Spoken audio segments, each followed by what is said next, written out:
Welcome to Feroz Technology. Today I want to talk about the basics of setting up a table. I want to talk about several subjects during this video. The table types, the text fields, the number fields, other types of fields that you'll be setting up during the course of setting up a database. And then I'm going to show you two different ways to actually build a table.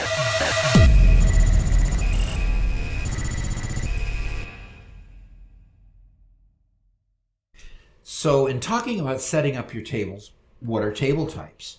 Well, basically you have three different types of tables. You have an object table, you have a transaction table, and you have join tables. Now, knowing the kind of table you're setting up dictates the types of fields that you actually put in your data. So it's important to know what kind of table that you're setting up. An object table is about everyday objects in life. It could be a customer's table, it could be an employee table, it could be a table about your products. So they're subject based. A transaction table takes care of, the transactions that may occur, like selling widgets or buying things if it's a purchasing database. The transactions that keep track of the line items of your orders and how many widgets were ordered, the quantity and such. All of that type of stuff goes in a transaction database and gets tied to your other object tables. And then, of course, the join tables, when you have a many-to-many join and you need to accomplish a many-to-many join, you put a join table in the middle that basically consists of foreign keys from both tables so that they can be joined in various different ways and have many on one side linked also to many on the other side. Well, we'll get into those advanced topics as we talk about joining tables and advanced topics. But for now, let's get into the kinds of text fields that you'll have.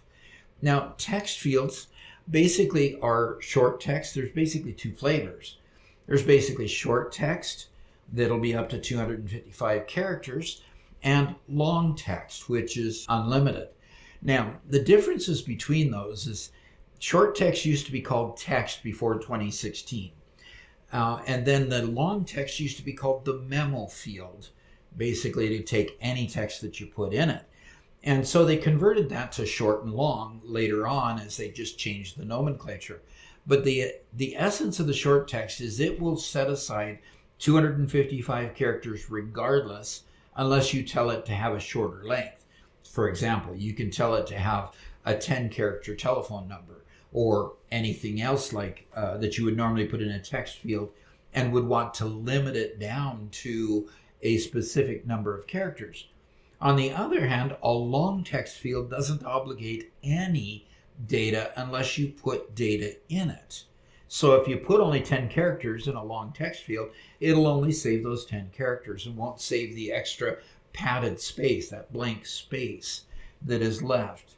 Now, when you compact and repair your database, what it does is it goes and looks at all those short text fields and sees that you've only got 10 characters in a 255 character space and squeezes it down to the 10 characters. And that's what the compact and repair does for you. But the longer you go without compacting or repairing, you build up field after field after field and record after record of 255 characters wide that could be squished down when you compact the database. Access databases always grow until they get to that 2 gigabyte limit. So compacting is always a wise thing to do. So let's talk about number fields. Well, an integer is a number that doesn't have any decimal places to the right. Okay, so that's the definition of an integer field. And a normal integer field goes from minus 32,768 to plus 32,767. Now, do understand that that limit is fixed. If you have an integer field and you decide that you need 33,000 for a number in that field, you're going to get an overflow error. And it may crop up in a number field, it may crop up anywhere that you're storing numbers to only an integer field. So be careful. And if you think you might exceed that, use the long integer instead. So as you see, the long integer allows you to save up to negative 2 trillion to positive 2 trillion, and that usually is sufficient for most of the work that we do. Just don't try to put the national debt in there, because it does exceed that, unfortunately. So we have the long integer. Now, we also have what they call single precision integers, single precision decimal places. So you've got minus 3.4 times 1038 to plus 3.4 times 1038. So you have up to 7 decimal places in the single number type. Now, you also have the double number type, which is 1.797 times 10,308. So it's much, much larger, a lot like the long integer is much, much larger than the single integer, than just the integer. So you have this large number, and you have up to 15 significant digits. So it'll go 15 places past that decimal place. Okay, so anytime you do a division or an addition or something like that, the computer behind the scenes will take it back 15 different spaces. Now, if you round it, of course, it'll show whatever decimal places you want to show. And we'll talk about that in the advanced table design. So then you have decimal. Decimal is just another type of single or double, and the size here is 1027. It's really a holdover from old database design, meant to be compatible with other databases that you might link to that have a decimal type that you're linking to. So it's more there for compatibility and not really adding to the double or single precision formats. So other fields you might have. You might have a large number. Now, large number literally is there so that you're compatible with other SQL type databases in the ODBC world, where you link to other databases that have what they call a big int as a data type, allowing this in your database when you need to connect to another database, allows compatibility with those other databases. So you might have a date time. So of course, a date time field can go from January 1 of 100 AD to December 31st, 9999.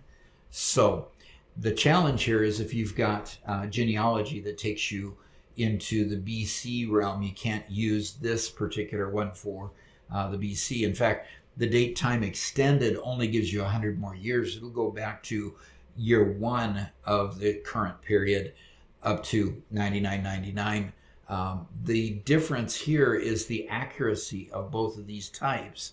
The extended one goes up to nanosecond accuracy, where the other one goes up to 1/1000th of a second accuracy. So as with single and double precision decimals, you find that it goes more digits past the decimal point.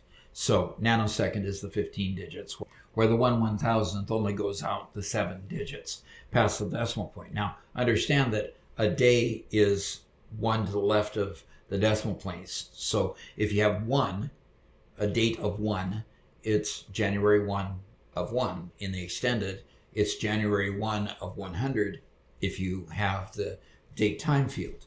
So anything past the decimal place, in other words, minutes and seconds, and then thousandths of a second, go past the decimal point, and that's where you have the 1/1000th for a date time. And it goes even farther than that. It goes 7 more digits past that to get nanosecond accuracy there. Alrighty, then you might have a currency field. Now, currency field can be any currency that you wish. Basically, a single precision decimal that's rounded up to the second decimal place. So a currency, of course, will be in any currency that you have around the world. It could be, the euro, it could be the dollar, it could be the yen, whichever. You have the auto number, which really is a long integer that is set to increment with every new record. Okay? And it'll increment to a unique record. Okay? And you have a yes/no field, which is a Boolean true or false. It allows you to have a checkbox and put on your forms a checkbox, either yes or no. Then you have array objects, which is really the old version of attachments.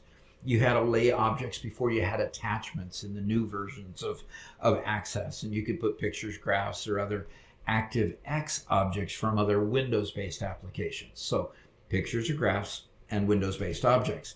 Now, when you get to others, I'll show you here in a minute an attachment one that expands that idea. But then you have a hyperlink field that you could create that can put in hyperlinks not just to websites, but also to other pages and forms within your database or to locations on your hard drive. Okay. Then the attachment files I promised you was you can put files, documents, spreadsheets, charts.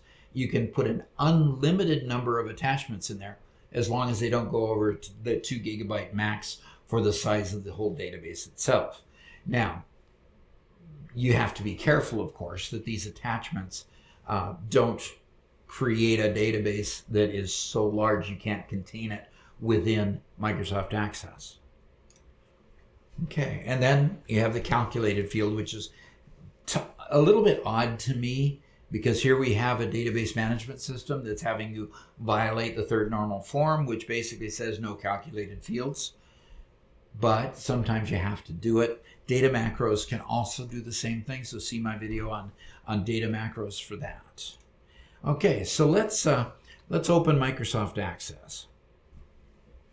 Okay, so with Microsoft Access open, what I'm going to do here is I'm going to show you real quickly how to set up a table. You have two options really here. When you get to the Create ribbon, the Create tab here, you have the table design, and then you have just one marked table. Well, let me show you the one marked table. And basically it just gives you a datasheet view of the table, but it allows you to click here to add the type of field that it is. And once you do that, it opens it up to give a name for it. Now over here, you can also click here in this view and double click, and you can put on here and label this ID field. So you can change the names up in the header, and it always has this click to add. Well, the other way to do that, and I'm going to say no to saving that, is if I go create here, I go straight to the table design grid. Now the table design grid is really where I work the most. And let's say I want to create a test ID field. I'm going to give it an auto number type. And really with the auto number type, I don't have to do much. It's automatically indexed. It says duplicates okay, but I'd rather have it be no duplicates. It is, like I said, a long integer, and it increments from record to record. If I want to put in a short, if I want to put last name, let's say, as the next field, and it's a short text, I can tell it to limit my short name field to less than the 255, so I don't have much of a compression issue when I want to compact the database. So I can make this, let's say, 25. Okay, so I can leave the field size 25 instead of that number. Now I can choose other numbers here. Let's say I have a dollars spent field, and I want to label this one a currency. It says auto for the number of decimal places, but the currency field type defaults to 2 decimal places. So you could change this for clarity. In case somebody's looking at this later, you can just say 2 decimal places anyway and leave it at that. And then you have the rest that you can fill out. So that's the 2 ways that you can create a table. So I hope you found value in all the information that I've thrown at you in this video. It was a little bit longer than I expected it to be because there's a lot of information that goes into making a table. And if you do it right and you do it well, it saves you a lot of time down the development timeline as you go further. So if you liked what you got here, please hit that like button. Let's get this out to other people, and give me some feedback in the comments, and I'll look forward to seeing you later.